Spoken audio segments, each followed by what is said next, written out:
কুশল, তুই আমাকে যে ওষুধ, ওই দুটো ম্যাপের কথা মনে পড়ল যেগুলো সে রাজুর পকেট থেকে পেয়েছিল। সঙ্গে সঙ্গে ওগুলো বের করল সে। কিভাবে চুরি করতো ওই চোরেরা? ম্যাপ দেখে কোনোভাবে কি বোঝা যাবে? এসব ভাবতে ভাবতে ম্যাপের উপর চোখ বোলালো নীল। আরে বাস, প্ল্যানিং তো একেই বলে। নীল দেখল ম্যাপগুলোতে একেবারে বিস্তারিত সমস্ত প্ল্যানিং করা ছিল। কোথায় খোঁড়া হয়ে গেছে, কোথায় এখনো খোঁড়া বাকি, কোন জায়গা থেকে কি পাওয়া গেছে, কোন জায়গায় খুঁড়লে কি পাওয়া যাবে, সবটা লেখা রয়েছে ম্যাপে। সাথে এরকম কোনো পরিস্থিতির সম্মুখীন হলে ওকে ফাইট করার সাহস যোগাবে। এসব ভেবে অবন্তিকাকে ওই পিলটা অফার করল নীল। কিসের পিল এটা? কি উপকারিতা এর? পিলটার দিকে তাকিয়ে প্রশ্ন করল অবন্তিকা। আমি জানি না। অবন্তিকার প্রশ্ন শুনে নীল এবার ঘাবড়ে গেল। ও অবন্তিকাকে কিভাবে বলবে যে এটা প্রস্তরজিৎ? আর নীল ওকে প্রস্তরজিতের পিল অফার করছে। বিষয়টা ভুলভাবে নেবে না তো অবন্তিকা? পিলটা খুবই মিষ্টি, তোমার ভালো লাগবে, খেয়ে নাও। শান্ত হয়ে পরিস্থিতি সামলানোর চেষ্টা করল নীল। তুমি জানোই না এই পিলটার কাজ কি? তাহলে তুমি কিভাবে জানলে এটা আমার শরীরের পক্ষে ভালো হবে? অবাক হয়ে প্রশ্ন করল অবন্তিকা। তুমি খাবে কি না এটা বলো, আমার সময় নষ্ট করো না। এই বলে পিলটা নিজের পকেটে ঢোকাতে যাচ্ছিল নীল। সেই সময় ছোঁ মেরে নীলের হাত থেকে পিলটা ছিনিয়ে নিল অবন্তিকা আর বলল, তুমি কি এই ওষুধটাই খাও নাকি?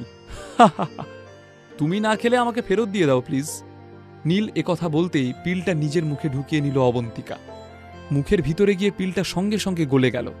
নীল অপেক্ষা করে রইল যদি কোনো সমস্যা হয়। তোমার কি কিছু অদ্ভুত লাগছে? অন্যরকম কিছু ফিল করছো? অবন্তিকাকে প্রশ্ন করল নীল। কেমন আবার ফিল করব? তোমার ওষুধটা কি এক্সপায়ার করে গিয়েছিল?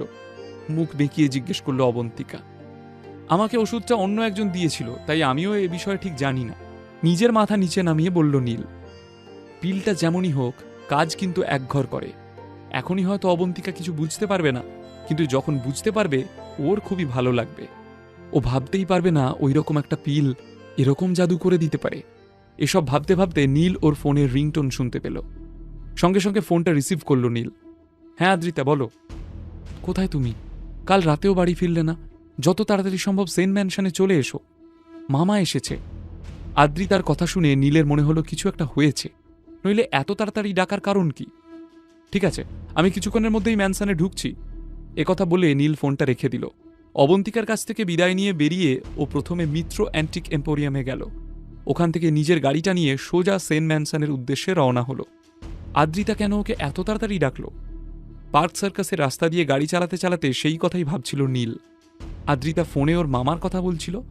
ওর মামা মানে প্রফুল্ল পাল? ও বাবা, উনি তো আবার কানাডাবাসী। শুনেছি ওখানে অনেক বড় বিজনেস আছে ওনার। কানাডা থেকে হঠাৎ ভারতে এলেন কেন? ব্যাপারটা দেখতে হচ্ছে তো।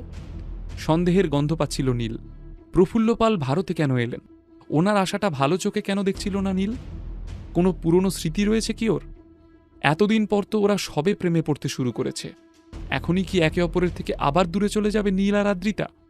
বিনামূল্যে গল্প শুনতে নিচের ইনস্টল বাটনে ক্লিক করুন এবং পকেট এফএম ডাউনলোড করুন। লিঙ্কটি রয়েছে ডেসক্রিপশনে।